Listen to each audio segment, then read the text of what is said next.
xaawo taako magaceeda oo dhammi waxa uu ahaa sida dad badan ay la socdaan xaawo cismaan taako waxay ka mid ahayd gabdhihii halgamayaasha ahaa ee ka tirsanaa ururkii SYL sannadihii 1940maadkii waxaa fallaadh lagu dilay magaalada muqdisho sannadkii 1949 haddaba waxa aan sidii loo dilay xaawo taako ka waraystay faadumo hiirad oo muddo dheer ka tirsanayd reediyo muqdisho barnaamijyo badanna ka samaysay halgankii gobonnimo doonka gaar ahaanna kaalintii ay ka qaateen haweenka Soomaaliyeed waxaan markii hore weydiiyey faadumo sababta loo dilay xaawo taako iyo ciddii dishay labadaba waxaanay ku jawaabtay anoo raadi muqdisho ka socda mar aan wax ka weydiiyey Xaliimo Godane oo ahaan jirtay waqtigaas gudoomiyaha ururka haweenka gabdhihii halgamahayay oo leegada ahaa Xaliimo Godane waxaan markaa weydiiyey xaawo cismaan taako kaalintii xaawo taako iyo sidii loo dilay sida adigu haddaba ii weydiisay marka Xaliimo waxay ii sheegtay in xisbiga SYL uu maalintaa lahaa banaanbax uu ku banaanbaxayay in xorriyadda ummadda Soomaaliyeed la siiyo xaawo cismaan iyo dad la socda ayaa waxaa looga tegay dirisiyoonkii xaruntii leegada inay sii joogaan dadkii badankiisuna waxay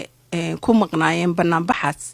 marka xarunta iyadoo la joogo ayaa waxaa soo weeraray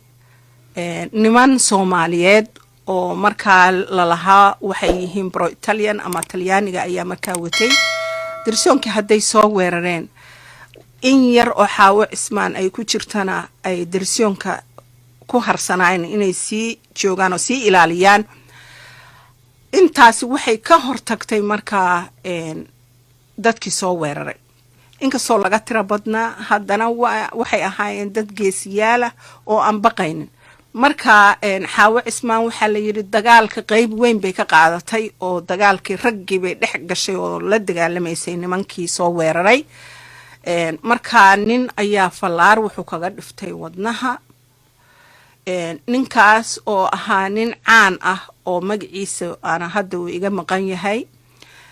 ummaduna markii uu kasoo horbaxo ay habaari jirtay ninkaa ayaa markaa fallaartiisii ayaa dishay xaawo taako wadnaha kaga dhacday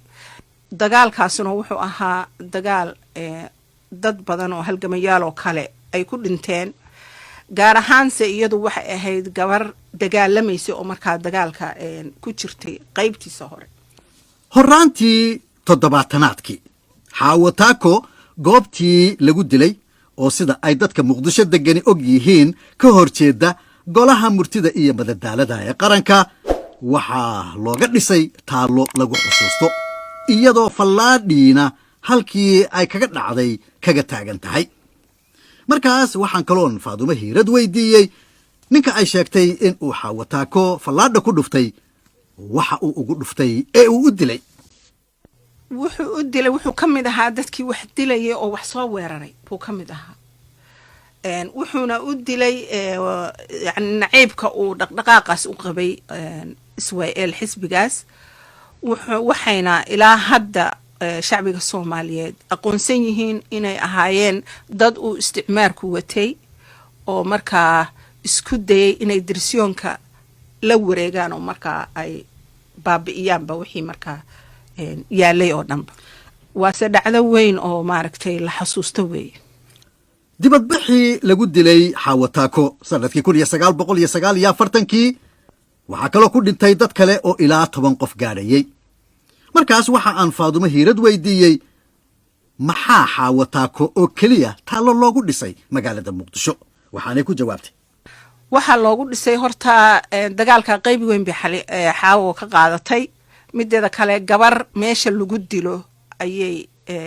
ugu horeysay oo dirisiyoonkii iyadoo daafacaysa lagu dilay oo daafacaysa dhaqdhaqaaqii SYL marka xasuusta lama ilaawaanka ah xaawo cismaan sidaasay ku mutaysatay faadumo hiirad oo aan ka waraysanayay sidii loo dilay xaawo taako sannadkii 1949